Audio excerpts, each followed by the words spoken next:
Everybody get up, it's time to slam now. Come on and slam, and welcome to the jam. Come on and slam, if you wanna jam.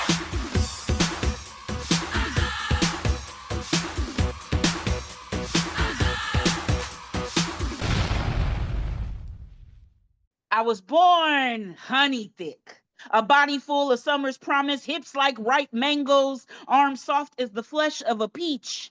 But in my family's kitchen, love came with a knife, peeling, slicing, paring me down to what they thought was easier to swallow. My mother led the carving, trimming herself down to fit in the frames that were never built for us. She wore depression like a virtue, sipped on self denial like fine wine, said she didn't want me to suffer the way that she had. The world would never be kind to a body like mine, but I heard the tremblings beneath her warnings. She was never overweight, just weighed down by someone else's idea of beauty, a European ghost whispering that her curves were curses, that her worth was measured by what she could disappear into. And yet here I stood, unapologetic, round and radiant, loving myself in ways she never could. Maybe that's what stung the most, that I dared to cherish what she had spent a lifetime trying to erase, that I let my body exist without wars. But some days the war finds me. Some days the mirror is cruel and I trace the outlines of my body like an apology. Some days I wear the weight of my skin like an anchor, but I cannot say this out loud. I can't let them see the cracks. I can't give them the satisfaction of knowing that some nights I pinch in my reflection and I hear only their voices. Because the moment I confess that my love for myself is sometimes a trembling thing too, the floodgates will open. See, I knew you couldn't possibly love yourself. I knew it was all an act, so I stay silent.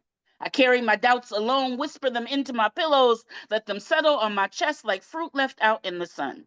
I know I need to find a love for my body that does not feel like defiance, like a fig splitting under the sun, too full of sweetness to hold itself together, but I am trying. Every day I am trying to love myself in all my stages, the bloom, the bruises, the overripe sweetness of a body that has carried so much, but still refuses to be discarded. So I hide, tuck my beauty in the back of the fridge where light never touches it and confidence turns cold. But I am done letting their taste buds turn my joy to doubt. I am not overripe. I'm bursting, lush, alive. And if you cannot stomach my sweetness, if you can't fathom how I feast on self love without gagging on their guilt, then let them starve on a love so decadent it drowns their judgment, even when that judgment is my own. Assalamu alaikum rahmatullahi wa barakatuh. A greeting, yet you flinch, your mind shackled by a single phrase that carries more weight than its simple meaning. Peace be upon you in God's mercy and blessings. You see me through a lens of misconception, faith as a locked door, my worth measured by your approval. But I've outgrown those constraints. I seek peace beyond the borders of doctrine. I embrace the quiet truth that hums beneath every prayer.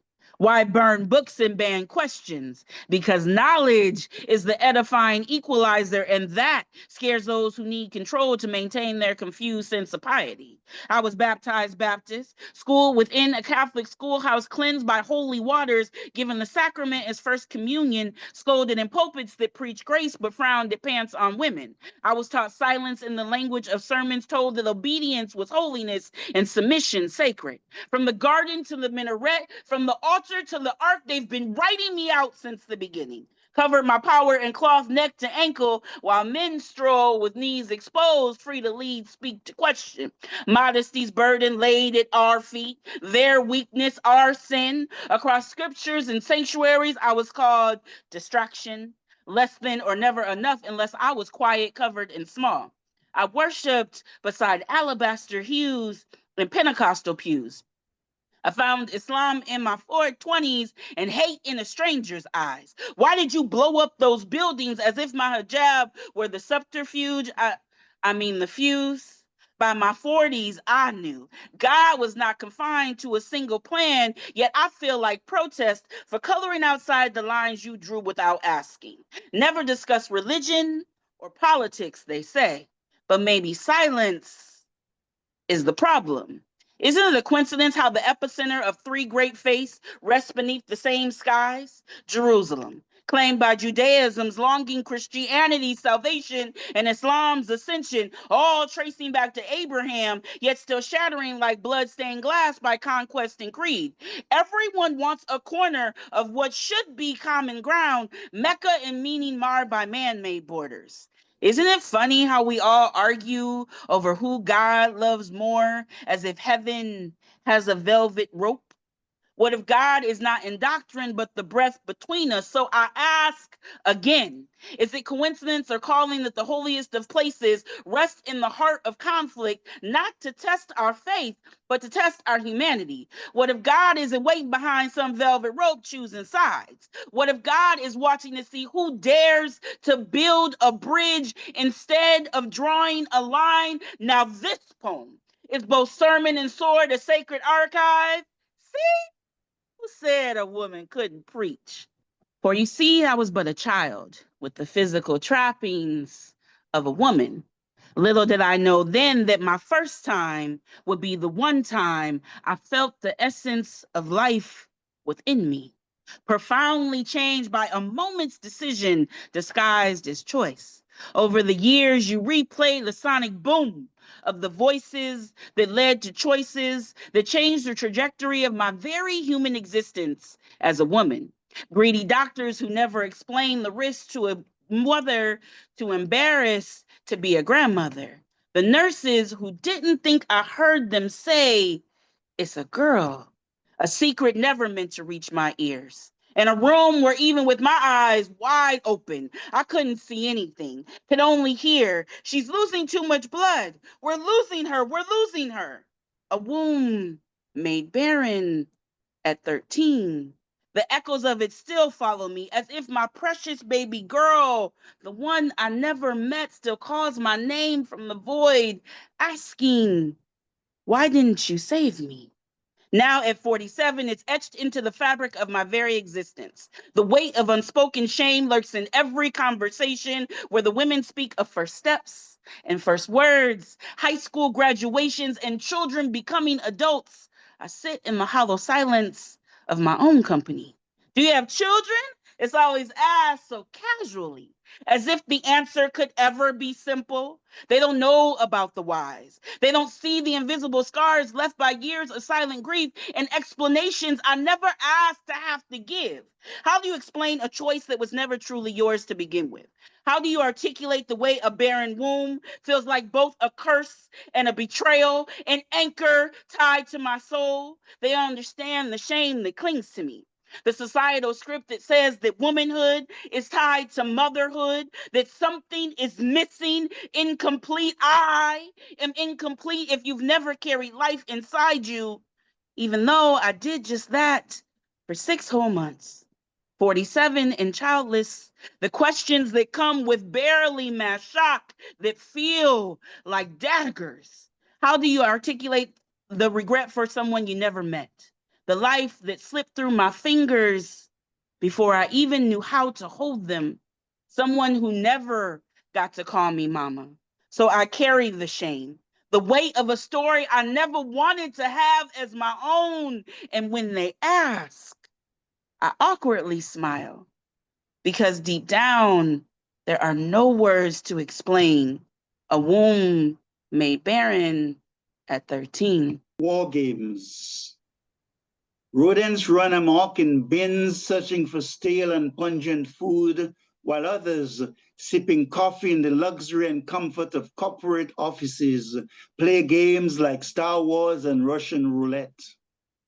Citizens rely on promises made which transform like dark clouds into the nights of poverty, inequity, and hopes initially full of light, now tainted with darkness. A powerful antagonist, I put a gun to the head of others, believing there wouldn't be consequences. Yet the cosmos plays its own game divine, producing cause and effects and ultimately everyone suffers. Sometimes I behave like a dark knight, using a shadowy saber I have used for centuries, a big bully pillaging foreign lands, plundering the human and natural resources, and ripping their self-esteem. Beyond this mask, my odorous breath follows me, leaving behind an erasure of culture, insecurity, loss of sovereignty, fear, subservience, and sometimes the genocide of a people whose souls cry out for justice.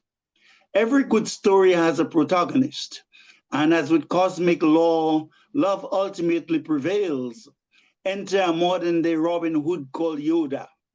He sees me putting to sleep all those I consider inferior, my controlling pawns in this global chess game.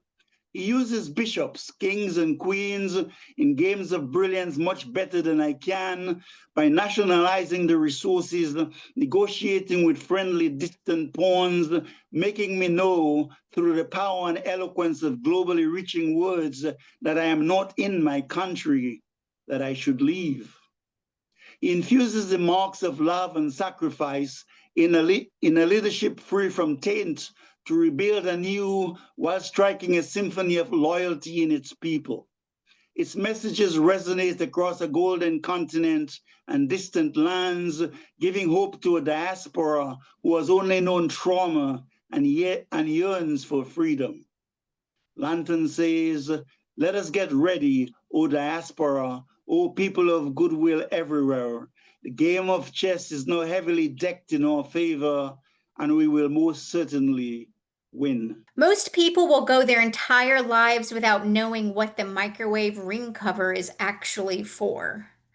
Most people will go their entire lives without knowing the feel of the ocean floor on their feet. Most people will go their entire lives without knowing how much I hate I-26. Most people will go their entire lives without knowing that they're all going to die no matter how hard they work. So work less and live more in the time you have. That they are equal parts of the everything. Most people will go their entire lives without knowing what the lines on bath towels mean. Their own minds. They will go their entire lives afraid of not knowing. Most people will go their entire lives without knowing the first thing about spices and how important they are to the palate. Most people will go their entire lives without knowing love. If they experienced real, genuine love, the touch of true love, what true love is, how to love someone the way they should be loved. Most people will go their entire lives without knowing how important the word God is to someone that has absolutely no hope left. The foul mistake of gurgling paint water. Most people will go their entire lives without knowing if they were ever happy, or how many times they nearly died, or how many times they missed out on having sex. Take your pick. Most people will go their entire lives without knowing how lucky they are to be alive, how to wipe their own ass, knowing jack shit. Most people will go their entire lives without knowing how to grow peace. Most people will go their entire lives without knowing how much you can accomplish by doing nothing. That there are two kind of people in this world, people who admit to peeing in the shower and motherfucking liars. Most people will go their entire lives without knowing who knocks at the garden gate. How easy it is to enjoy the simple things in life. How to solve a Rubik's Cube. Most people will go their entire lives without knowing who they really are, where they come from, where they are going. Most people will go their entire lives without knowing how to breathe. Most people will go their entire lives without knowing how to change a tire. That roses whisper among themselves in the night. Most people will go their entire lives without knowing what they don't know and will think they know everything. Most people will go their entire lives without knowing the components of DNA and the remnants of a meteor. We really are stardust. Most people will go their entire lives without knowing self, how it will end, how to channel their energies appropriately in order to affect personal happiness. Peace of mind. Elusive is the concept of peace draped in fleece, soaked in grease. Please deliver me a sliver of salvation, shivering in frustration. My thoughts are poison, boysenberry, fruit of the merry youth, dairy of lactic life force. Divorce me from this pain, enforce glee in these veins. Endorse me as the bane of everlasting existence, persistence of memory, consistent indemnity, resistance and solemnity, dialing 988 when friends are nil, smiling when the end fulfills a relief. Ends fulfilled, relief, belief in God, compromised, hypnotized by the hidden lies that were told by allies turned foes, toes dipped in rivers, smoke the only giver, phony and dark, lonely in this park. So hark the herald angels sing, this spring escalated to summer of discontent, slumber, lamenting the dumber side of my youth, soothsaying, truth displaying my shortcomings, forthcoming is my sadness, overcoming my madness. This mattress holds my fears, endears me to stay sleeping, creeping in the daylight, deep into the fortnight of my forthright desires to start fires with my verses, need to transmute blessings from curses, astute in undressing my depression. My lessons are dirges, reflections, and purges. I begin with a Shaolin breath. Diaphragm clenches, arms drop, feet widening to horse stance, shifting to a 45-degree angle, bow and arrow block, opponent in my sight line. The choice to strike weighs heavily, to parry, to deflect, to disarm. Eastern philosophy pervades credos of do no harm, cycle through my brain. There may be wannabe assailants on every corner one traverses, every cityscape, mountain range, or dimly lit interior. It takes discipline to not gut react when opposing forces threaten and safety is in the bargain. This is my newfound path, one of balance, eschewing material wants, replacing them with personal needs, enriching my constitution. Carnal bliss is fleeting, trying to capture meteoric heights when looming burnout is far more damaging. Body writhing, twisting in the wind, a snapshot of what getting your fix does firsthand to a vessel in need of healing. I conclude with the Shaolin breath, a timely exhale. Arms raising, lowering again, muscles relaxed, joints just slightly throbbing, manifesting a long discarded ethos into buoyancy. Trying to break this cycle. Dots, swirls, drops, splashes, probably once recited on Vincent van Gogh's painting palette dish, A Hero, whereas the nurse David, who had the same name of a prophet, painted me as the bad guy due to my past history. So subsequently, I followed suit and shouted, claiming to be the bad guy, not useful in this now, still stuck in the position of long-standing depression, this confession. Her voice quivering over the phone reiterated, I cannot lose you. Therefore, it's not my time to go. My trapped tears tried to stream down my cheeks, but still stifled.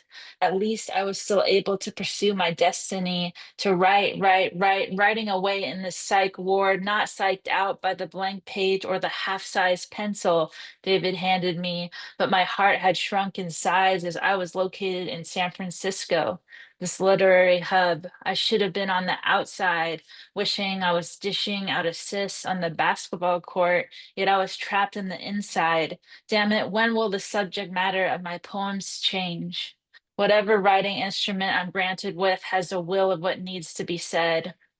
I will not deny the urges of the words because otherwise lies would be spewing out on the page while my insides are torn up, this stomach, my aching heart, such a damn cliche and my mind on fire.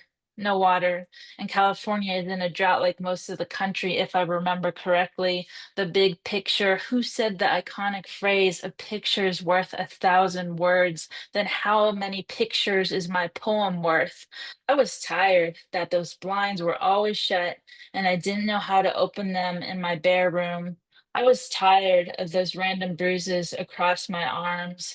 I was tired of that one sunny day with that one window in the main room, blindless, that felt like it was burning my eyes instead of bringing me joy. I'm tired of trying to break the cycle. Who am I? Another day in the life of someone who wants to run at the speed of light. The poet's stage is a mortuary where all the built up trauma goes to die. Dressed in black and the macabre, a funeral procession of mourners, following the one with the most views when social media becomes the wake. Look at the body in its most vulnerable state. Harakiri, a soft suicide, dropping our entrails at the mic. Nah, I need a homegoing. Sing me some glory. Pass plates of praise at the repast and burn your tongue on something happy. Dance me some gratitude till my bones shake to the rhythm and my heart decides to join. Give me a reason to live again. Laugh me some hallelujah, belly bouncing. Poets, start at the refrain.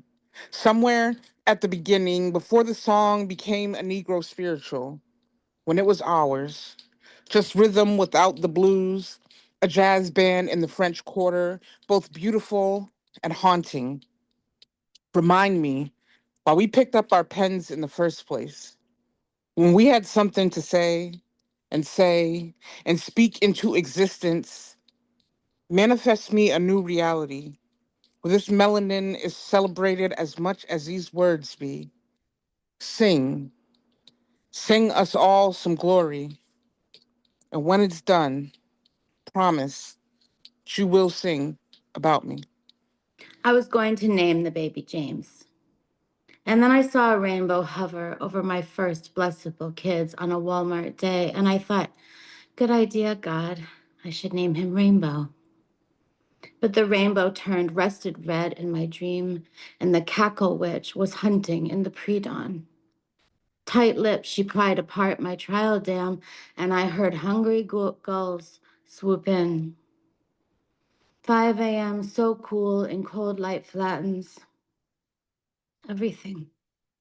I had doled out miracle, angel, ahem, the colorful word caught a hook in my throat. Big Mama grouper, shredded white and vinegar. Ceviche bath stings below, even when I was baby Mama de Alejandro. The herrings ran through the summer. Off cycle, the moon's heated sister-in-law came to the Cape uninvited. Rainbow fluxes, black and blood. Mary, Mary, Mary, consummated stable run. I was going to name the baby James. It was on the tip of my tongue. The tip, which flipped over, tucked in for winter, contracted, hauled off the southern steamer. Done. Somebody prayed for me, had me on their mind, took a little time and prayed for me.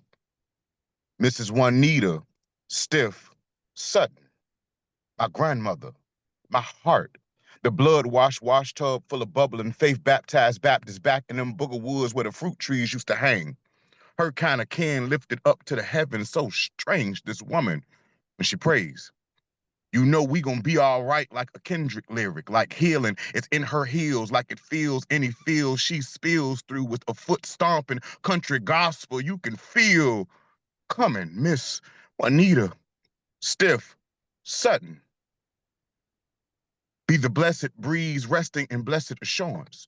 She taught me how to pray my way through and the faith that it takes to make it through, how to stare any storm eye to eye while hanging loads of clothes on the main line.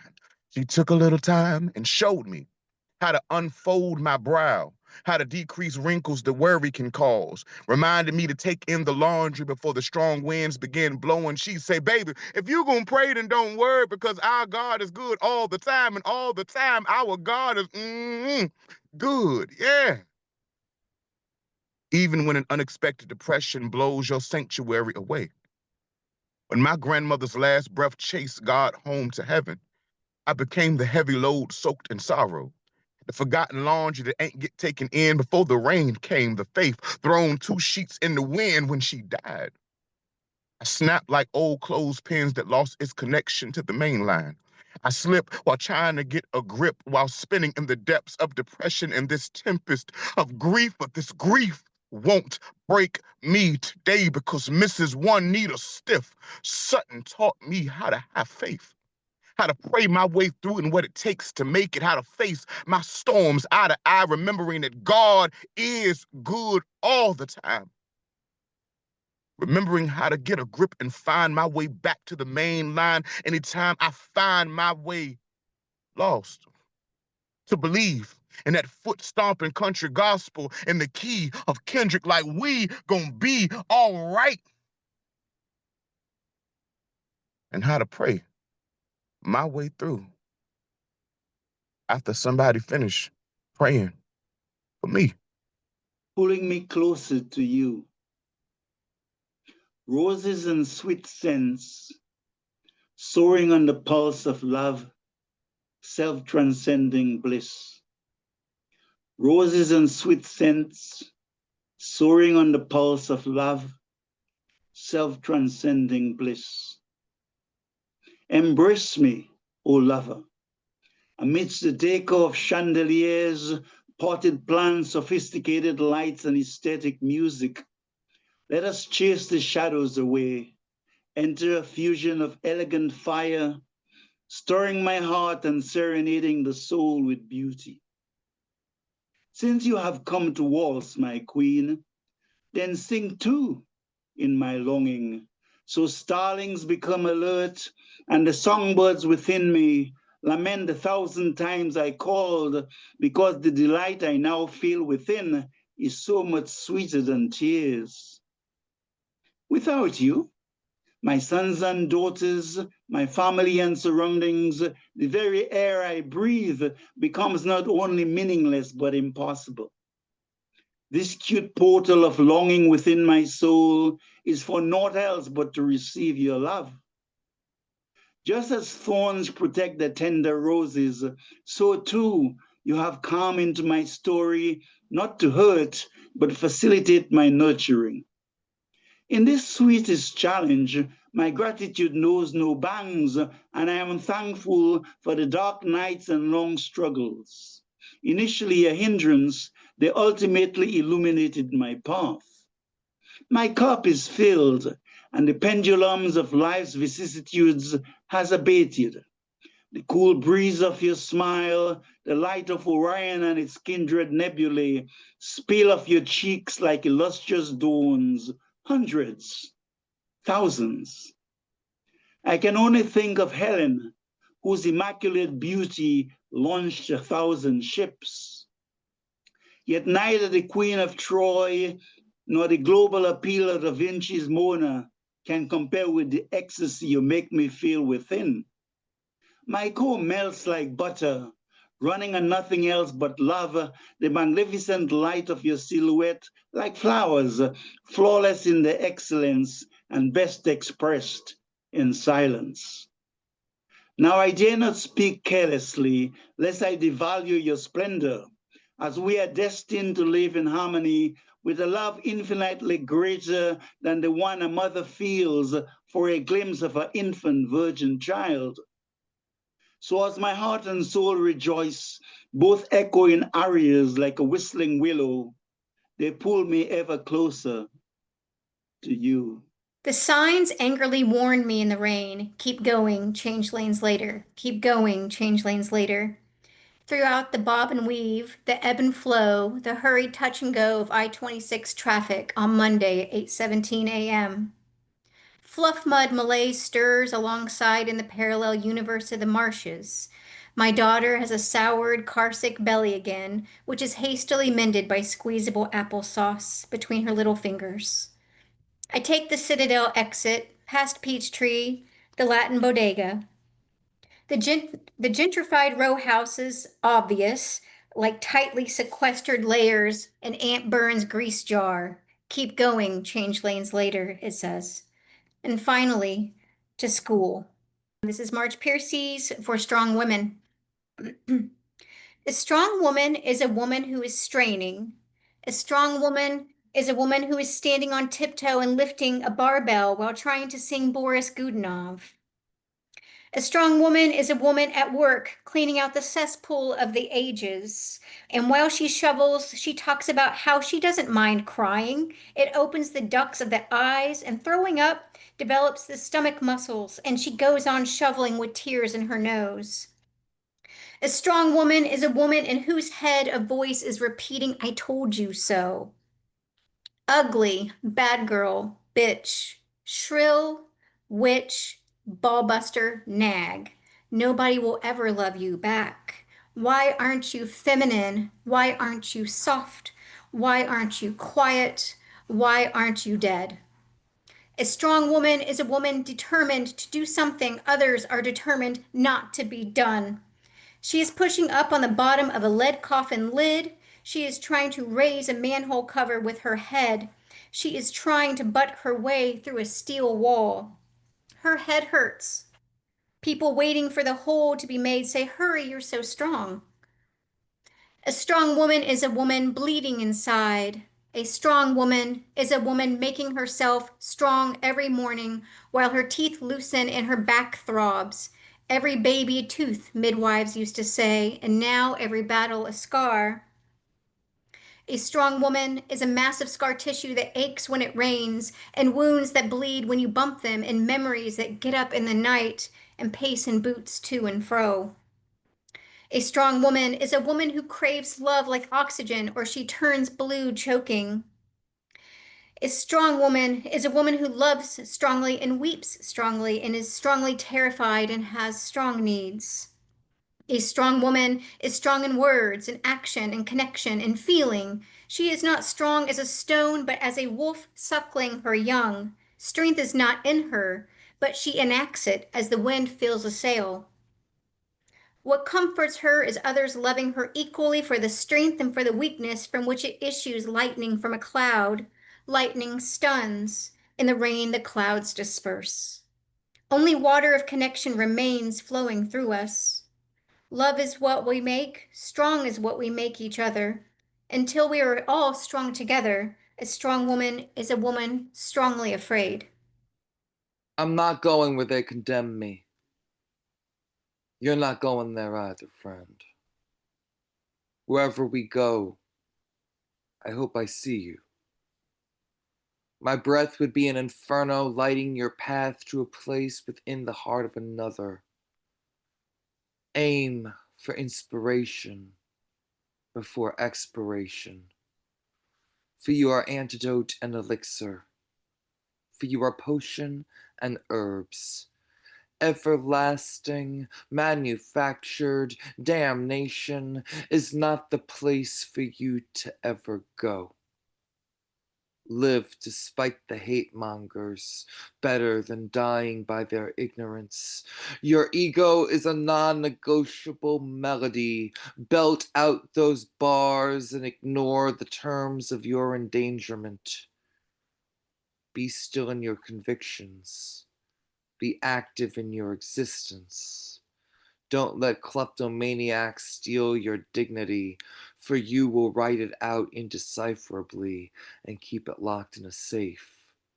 Nobody will ever break it. Nobody can ever break you. According to Google, a pogrom is defined as an organized massacre of a particular ethnic group. in particular that of Jewish people in Russia or Eastern Europe in the late 19th and early 20th centuries. Didn't want to write a poem about this. Would have rather forgotten the rage I felt due to microaggressions on 3 different fronts. Hoped I could hide the queer. Hoped I could disguise the Jewish. Hoped I could extinguish the bipolar. But Auschwitz was only liberated 80 fucking years ago, and I have not forgotten, and will never let my consciousness be tucked inside the trunk of a Mercedes-Benz. Even now, I am struggling to find words for my disgust, words for my mistrust of a national system that only sees me as a token unworthy of actual currency. Damned if I will continue to be a scapegoat sacrificed to an avaricious and pathetic excuse of a manufactured God. I yearn for blessings, long for affirmations that my life has even a minutia of a damn. I no longer have the wherewithal to write stanzas of rebellion, for my biggest priority is trying not to die. Trying not to suppress myself while seeming heteronormative in my exterior, and the inner dialogues occasionally voiced while in private chambers with the shadowboxing arena. Openly opposing orations of oracles fulfilling a ministry, promoting a nationalistic agenda. Knowing I live in a borough that openly protested my right to march on a parade, knowing that the same borough had swastikas sprayed painted on the faces of Jewish politicians, knowing that my reaction to potentially losing protection from discrimination could be a reason to change my fucking diagnosis from bipolar to bi Felicia. Didn't want to write a poem about this. But every generation needs prophets, and with every prophet, there is a poet. Summer, the beginning of fall is the time that I mourn.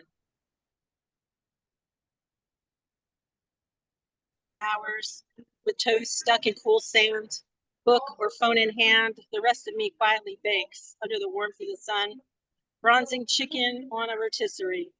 I grieve what I'm surely about to lose ahead of time. It is an unwanted ritual that takes over my emotions when I see the first leaf change color, and all at once I know there's no turning back now. Sometimes upon this realization, I panic. I start multiplying my trips to the sea to hang on to whatever's left. Upon realizing that it is not pleasant to be whipped in the face with sand and have to cover under a blanket to endure being there, I comfort myself with the thought of a pumpkin spice latte. I then reevaluate the attributes of autumn and contemplate all things pumpkin. I will make pilgrimages to Starbucks. Yes, bless me, Father, for I have sinned in spending money on the oligarchy. My guilty pleasure is measured in my increased waist size. Never fear, for if there's one thing I'm an expert in this time of year, it is dieting.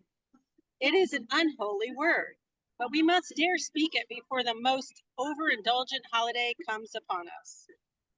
It all comes to a frothy boil when someone is pushed to their limits, when the browbeating, the name-calling, the pigeonholing, rage manifests, overflows. A once normally adjusted person suddenly implodes, as if a meteor crash-landed on Earth, utter devastation. Onlookers will jeer. Other people in the vicinity will get trampled. Safety becomes a priority, and that person becomes a #1 public enemy. He is overcome with a seething hate in his heart. It has blinded his once cool composure that gets composted.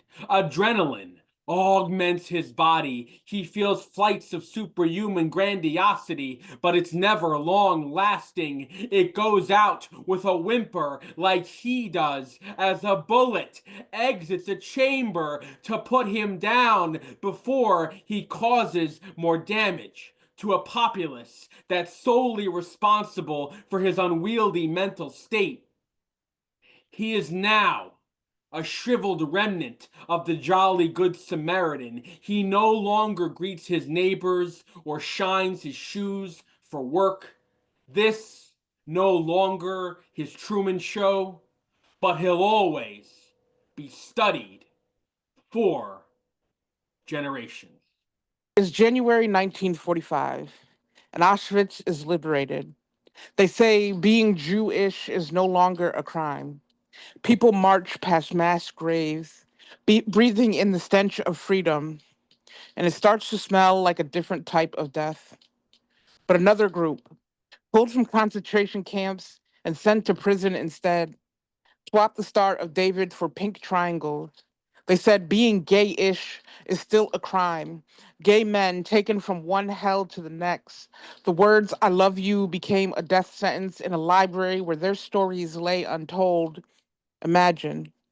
The Holocaust is only the purgatory. These are the boys the Holocaust left behind. When the Allies said, maybe the Nazis were right about some things, as if human rights was ever an option or opinion, and you wonder how they sleep at night. They make their down blankets from feathers of Jim Crows and pretend they are better. Lay their heads on the breast of Lady Justice, pillow talking about eugenics and colonialism, saying history always repeats itself, and they are waiting on the revolution. So yeah, don't forget, not everyone was freed. And this is another piece. I've been told you can tell someone's story by looking at their hands. For my mother, they were the first to go. Not in the figurative sense. She could beat a bitch if prompted, but that was a footnote. Fine print in the book of Wish a Nigga Would, but no. My mother started to lose her grip on things after accident made her nervous system even more nervous. I like to say, maybe I got on her last nerve. First, it was little things, a beer bottle, a spoon, a forgotten lie slipping out, moved on to bigger things. This family, reality, me, until she was a shadow reaching out for anything worth holding on to and found nothing. What worth are hands that cannot hold? How do you tell the woman that rocked your cradle to get a fucking grip, knowing she never will? And you try to learn from her, but you can't let go of your grief. But somehow you let go of her, let her slip away, even hands like yours. All vice grip and gorilla glue couldn't keep her here. Ripped from this mortal coil, my mother's hands, an unbound book unable to keep its pages together. You can tell a lot about someone by looking at their hands. And my mother's whispered goodbye before her body ever could. It was a silent sign language I couldn't grasp until it was too late. And now it is etched into the Psalms of my palm, a story nonetheless, waiting for translation. By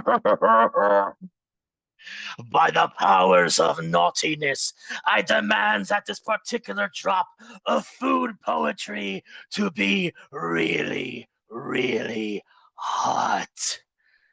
Let me talk to you about the sexual appeal that's barely contained within each chocolate donut stick. I mean, how can something that looks so unappealing taste so orgasmic? These things look like semi-hard turds covered in jizz, but they are leagues better than their traditional ring counterparts. The stiff and cakey texture feels so good when you bite through as you feel the glaze melt on your tongue, giving your taste buds an unrivaled arousal that keeps you fiending for more. This is why they made these into munchkins, because they are the donut equivalents to munchies for a stoner. Wait a second. Munchies. Munchkins. Fascinating. Very fascinating, very interesting. It seems like the donut world is luring us to eat ball sticks and ringed holes early in life, pretty much making them the gateway foods that lead to go-gurt sucking, cucumber sex toys, and coconut oil lube. What can I say? It's a slippery slope. Oh, Bub, keep that all in mind the next time you indulge into that sexual chocolate cake stick glazed of money shot perfection. Keep that in mind as you savor every little bit of crumb and glazing while you can. It's not often that you could abandon your dietary temptations and allow yourself to run wild and thunderous like a stampede powered by lust and desire, chasing the edges of both your hunger and libido. If America runs on Duncan, America also runs in a high sex drive. Babies born all across this red, white, and blue. God bless the new citizens. Soon as you hear celebration, we expecting you to whip up an ID, social security card, and crib number for our patients. Then double check each infant's fingerprints accurately against the demographics that don't dictate how they gonna get treated once the newborn mother's finished crowning. We wipe down our precious packages in this delivery room. We secure intake moves efficiently as sales do when you listen to me, the HNIC. I'm the head nurse in charge of this ship.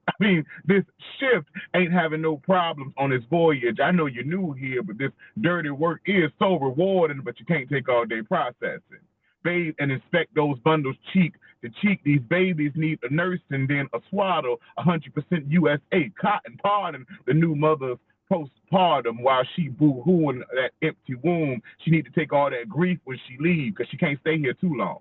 We got schedules to keep. The family keeps crying in the viewing area, but the glass knows its job solid. Separate the smudge heartbeats, a baby's breath out of reach from the reason they all here going, oh. They cheering again. Hold that mother steady now. She is only valued when she is carrying or delivering our precious cargo. Now there you go, girl. Push. Woo! I know you're new here. But as soon as you hear the next celebration, I need you to whip up the defendant's ID.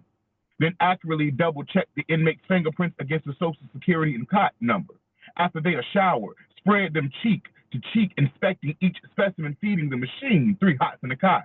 Then issue them a rap sheet made 100% USA cotton. A blanket statement like crime don't pay, as if prison ain't the biggest business since slavery.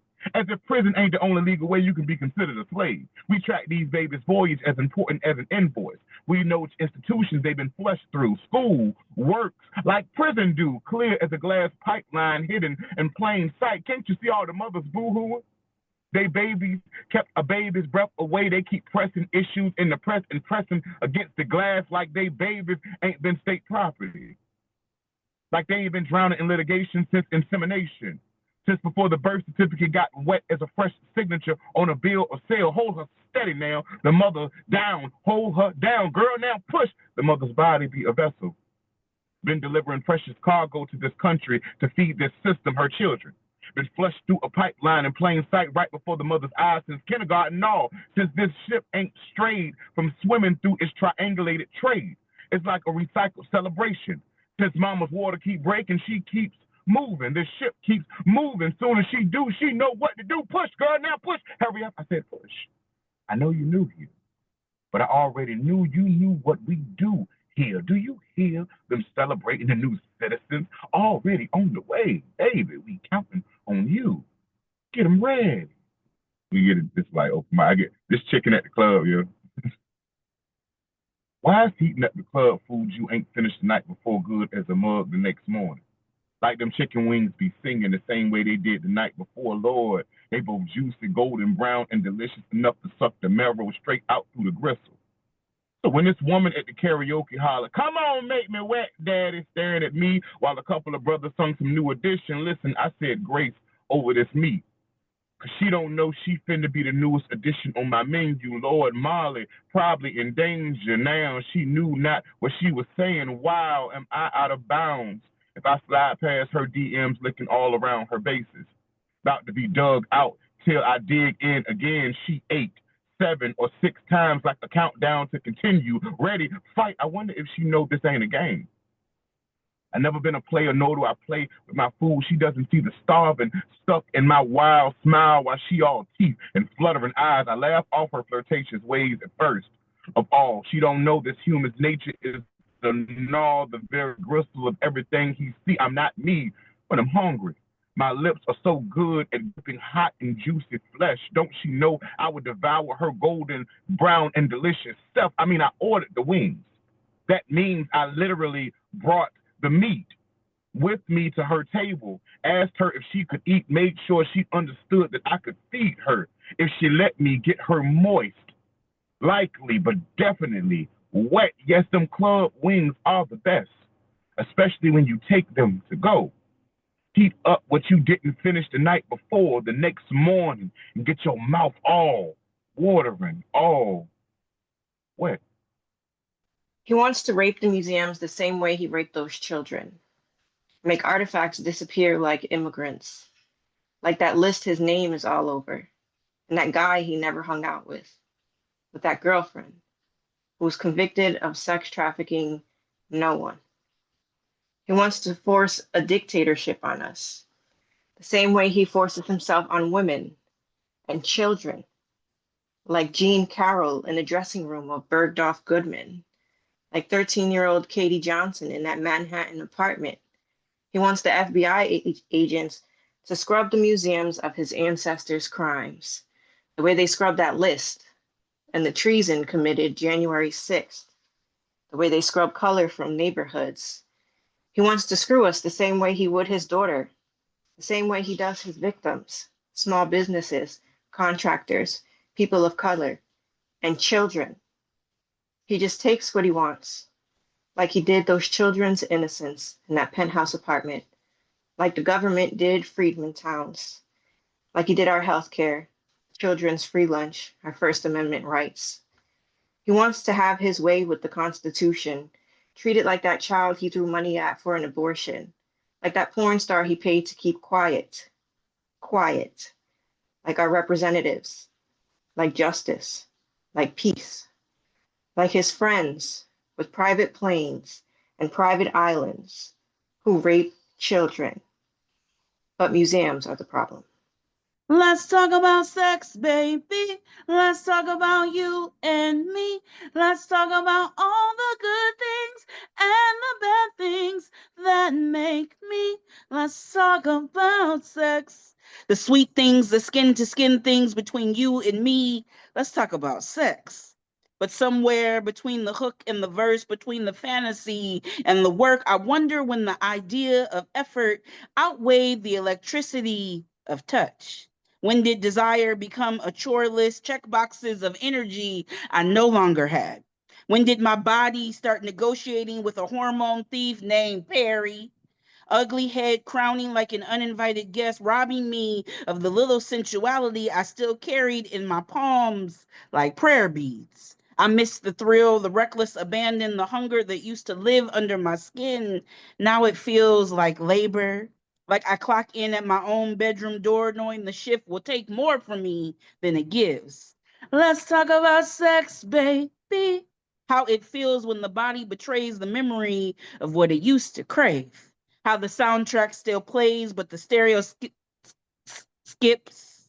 How the lyrics sound familiar, but the chorus won't catch in my throat the same way. Let's talk about this new intimacy, where tenderness looks less like sweat and more like patience, less like fireworks and more like finding the small sparks that refuse to go out. Let's talk about sex, the lost, the complicated, the rediscovered, the kind that teaches me to meet myself again in the shifting body. A famous poet told me I needed to watch the footage of me fucking. My first instinct flinch, flesh folding in on itself like my body remembered all the mirrors I dodged. I laughed it off, but truth, that giggle was a gag order. Shyness and yeah, a little disgust, not for the act, but for the witness. For the playback, for the body caught in 4K, stretching into pleasure like it stole something. You'd think climax was soul work, but it felt like surveillance, like reviewing crime scene footage where my insecurities bled into the sheets. Cameras rolling, body unarmed, hands trembling like suspects caught mid-prayer. The bed chalk outline, the moan siren, and I am the suspect, the scene, and the silent witness to my own undoing. It's wild how easy it is to treat intimacy like trespassing, Because when you're a big girl, your cravings get cross-examined, desire becomes deviant, pleasure is probable cause, and my thighs are breaking and entering. And the world don't write poems about us, they write punchlines. Scripts where soft bellies equals comedy, where stretch marks equals censorship. They don't call this erotica, they call it a fetish. Say this ain't a feature, but a flick men fast forward through after the nut. Our bodies relegated to shadows, a secret snack and shame meal. They never hold our hands in daylight, but they leave bite marks in the dark. We ain't muses, we the muted, archived in silence like a bootleg film they swear they never saw. They don't love us in the open, they consume us behind closed captions, volume down, lights off, credit roll. And that shit seeps into you, becomes sediment in the spirit, so when someone says, you need to watch yourself, fucking. I see the blooper reel, all the you cute for a big girl, all the I've never done this before, like I'm a kink that needs a non-disclosure. See, the version of me you get on stage, that's curated chaos. Trauma in a tux, it's plain, pressed and pleated, dressed in metaphor, just raw enough to feel real, but clean enough for applause. I bleed in iambic pentameter so you can clap with clean hands, but this ain't that. This ain't no pretty poem polished for palatability. This is me, belly out, breath raw, moaning in a language I ain't even realized learned to love yet. No punchlines or filters, just footage, a soft body in full motion, making noise in a world that told her to hush her hunger. But then something shifts, the shame splits, and suddenly what I thought was a crime scene starts blooming like a love scene shot in slow motion. The caution tape turns to red satin, the angles soften, and I realize maybe what I feared was evidence was actually testimony. A confession that I am not broken for wanting to be seen in my entirety, not the edited shot or the highlight reel, but the whole damn film. I survived enough silence to moan without apology. I rewrote the script where my body ain't no guilty pleasure, it's a holy one. I ain't a secret, I'm a sermon. I ain't a phase, I'm a fucking feature presentation. Soft, sacred, sovereign, and worthy of every single frame. The strange juxtaposition between the cycles that welcome me into womanhood and whatever shadow waits on the other side. I never got the middle chapters. Childbearing was stolen from me violently, and young, no lullabies, no tiny footprints pressed into memory, just the monthly blood tax I paid for a garden that would never bloom. I carried the weight of mood swings and migraines, cramps curling my body like punctuation at the end of a sentence I never got to finish. They don't tell you how heavy it is to bleed without bearing, to tend a womb that only knows the language of loss and now. Now I am full swing into perimenopause, a relentless game of double dutch where the ropes are made of hormones and heat, and the winds change direction without warning. Hot flashes hit like flash floods, so sudden I can feel the tide rise in my bones. One day, I'm caught in the rhythm. The next, I'm tripped up by my own biology, watching the rope slap the pavement. Without me, it is the longest jump of my life. Between what I never had and what I am losing without consent, between the girl who learned to time her steps by the moon and the woman who watches her body skip beats, skip cycles, skip over explanations entirely. Some days I'm a pro. Feet quick, heart steady, dodging the sting of the rope with a smirk. Other days, I miss the count. And the sting is sharp enough to leave a welt on my spirit. It's a strange inheritance. This body that betrays and obeys in the same breath. I think about the women before me, how they too counted time and cycles, marked seasons in crimson, carried pain like prayer beads. Some birth nations, some birth dreams, some birth nothing, but still carried everything. Maybe that's why I feel them sometimes at the edge of the rope, clapping in time, chanting the old songs, urging me to jump. My great grandmother's Oshun hip swaying in approval, my mother's quiet endurance humming. Under her breath, they remind me. This too is a right, not the one I wanted, but one I will live through. I have lived my whole womanhood in this tension, between the start and the finish, between the welcome and the farewell, between the ropes. And still, I jump because my blood, whether it bore fruit or not, still writes me into the lineage.